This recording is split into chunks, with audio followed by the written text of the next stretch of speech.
তো বন্ধুরা আজকে একটা ভিডিও নিয়ে আসলাম। আপনাদের চার্জার যদি নষ্ট হয়ে যায় তাহলে আপনারা কীরকম করে আপনার নষ্ট চার্জার ঠিক করবেন আমি আপনাকে দেখাচ্ছি। দেখেন,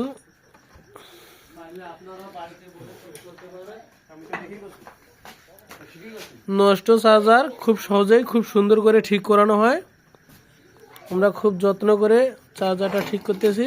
অভিজ্ঞ মিস্ত্রি। এই যে ট্রানজিস্টরটা এখানে বসাইতে হবে, দেখছো? এর সমস্যাটা কি? ট্রানজিস্টরটাতে বসাবে কি সমস্যা? বেশ,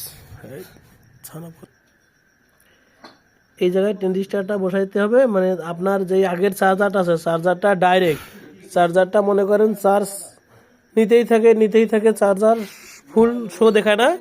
তার জন্য সুন্দর দক্ষতা মিস্ত্রিদের আমরা কাজ করাই। এই ট্রানজিস্টরটা চেঞ্জ করে দিলে আল্লাহর রহমতে তোমার ঠিক হয়ে যাবে। চার্জার ঠিক করবে।